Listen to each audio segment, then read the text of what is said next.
Welcome to Intermediate Options Strategies.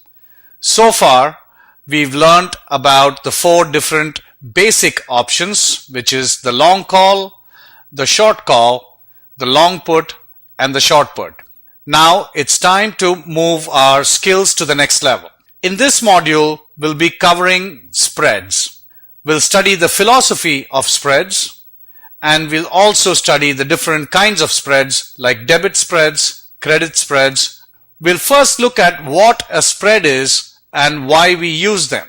Bear in mind, spreads build on the individual option strategies that we've learned so far, and this is just the next step of our options education.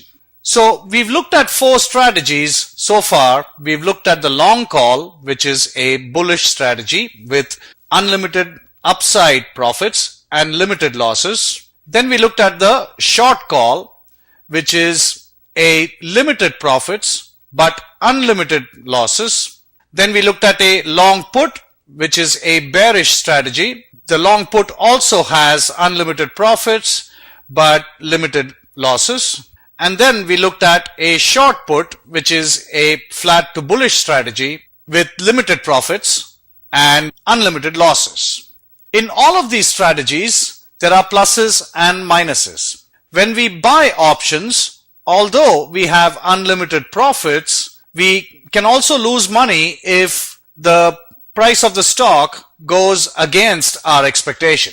So, and those losses can accumulate. Although those losses are limited, they can still become quite large. And we shouldn't get too tempted by the potential for unlimited profits and therefore lose sight on the fact that you could lose a lot of money if the stock goes against your expectation. And when we sell options, we know we are exposed to unlimited losses. And our rewards are limited, but our losses are unlimited. So both these kinds of strategies involve pluses and minuses and risks and rewards associated with both of these. Now, when we introduce spreads in this course, what we are going to try to do is to optimize all of these strategies a little bit more. So we're going to have to compromise here. We're going to have to give up something to get something else.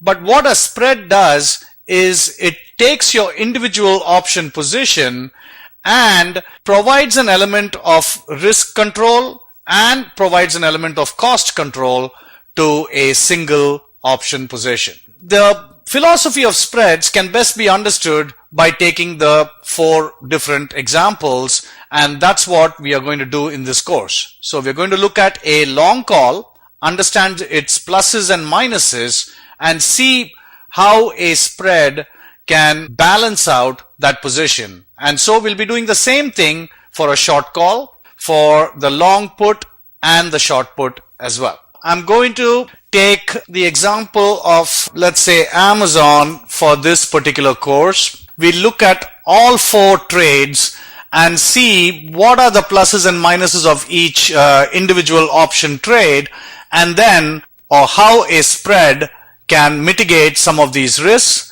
and also help us with our cost control or either with our risk control. Today, Amazon is trading for $194.22. It is a live market, so prices are moving right now. And these are the options for Amazon over the next couple of years. Let's look at our June series. And I'm first going to take the example of a long call.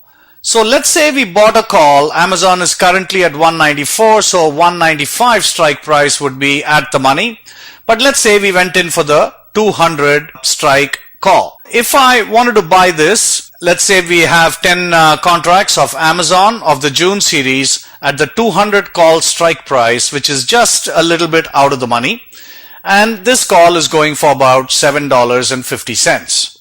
So let's look at its risk profile and try to understand this position a little better. So this is what our risk profile looks like. We have the horizontal lines. This is the 200 strike price. This is our maximum loss situation if Amazon does not cross above 200. So on the day of expiry, we have losses on this side And then we have a break even of 207.50 because we paid $750 for this option and the strike price is at $200. And anything above 750 or 207.50, we have unlimited profits. On the downside, we can lose the maximum of 750 per share. So for 1,000 shares, we can lose a maximum of $7,500. So now, what are the pluses and minuses of this position?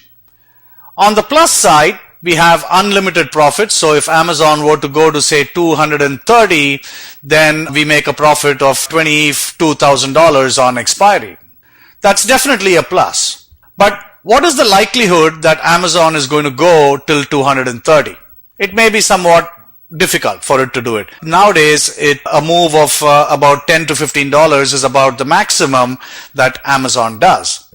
Regardless, but the potential still exists. The chances of Amazon going to 230 may not be very high, but nevertheless, it exists. So there is good upside potential if Amazon moves up. So that's definitely a positive. What are the negatives? Let's say we are wrong on our call, okay? So Amazon earnings are expected in the next couple of days or something else might come up. But let's say we are wrong and Amazon starts to go down and in fact goes down to 184 or 180. On the downside, our losses are capped. That's good. That's definitely a plus. But we're still going to see losses on this position. We're going to see losses if Amazon moves down by about $20. We're going to see a loss of about $5,000. How can we protect this? So this is where the concept of spreads come in. So spreads have a few different advantages. When we put a spread in, we are actually making a compromise. We are giving up on something that we feel is unrealistic anyway, and in return for giving that up, we are gaining something that is quite substantial. So in this case, in the case of a long call, we could potentially sacrifice the potential for unlimited profits on the upside. So let's say Amazon is at 194, we've got our strike price at 200. Let's just say, okay, anything above 220, if Amazon goes to 220, we'd make a nice profit. But let's say if anything above 220, we are willing to give up the profits, but in return for giving up those profits, we should get something in return. And perhaps what we can get in return is maybe limiting your losses on the downside so that we don't face such a big loss of 7,500 in case Amazon starts to go down. So that is the principle of a spread. A spread is a combination of two option strategies. So we know we have a long call here, but we know the other option strategies are also there. There is a short call, there's a long put, and there's a short put. So if this is a long call, this is a bullish strategy, then a short call must be a bearish strategy. And that's exactly what we are going to combine with this long call. So our long call strike is at 200. Now we are willing to give up profits above 220. So if we sell a short call, so now this is a combination of a long call and now we want to sell the 220 short call. So by selling the 220 short call, what are we saying? So let me put up that option also. We can look at this in a combination. So now I'm selling, say the same 10 contracts of the June series, but the 220 call. And when I sell this, I get a credit of $2.08. But let's just look at this particular option where we are selling. So I'm going to uncheck the buy option and only the sell option is checked right now. So let's look at the risk profile of that. And that's exactly what a short call is. Our short call is at 220. So we have all this room. If you can recall the earlier courses, this short call has unlimited losses if Amazon goes up. Let's look at a combination of these two strategies. So our long call goes this way and the short call goes this way. So if we combine the two, let's see what happens. And this is what happens. Our losses now you'll realize has come down to 5,000, our maximum loss has come down to 5,480, but our maximum profit has also been capped at the strike price of 220. So we've given up any upside potential above the strike price of 220, and in return what we got was a reduction in our maximum loss number. Now let's see how this has happened. So this is exactly what a spread is. A spread is a combination of two different strategies. Most of the time it involves either both options will be calls or both options will be puts. This is called a vertical spread. So what we mean by a vertical spread is, if you look at the Amazon option chain, we have a vertical spread. So a vertical spread means it's in the same month and it's in the same option month. So we are dealing with June options right now. We have a 220 call and a 200 call. So we are long the 200 and we are short the 220. So that's exactly what this spread is. So in this spread, we've not changed our outlook. We are still bullish. As you can see, the graph is still bullish. But what we've done is we've limited our profits at the strike price where we sold the option, and in return, we've been able to reduce our maximum loss to about 5,400.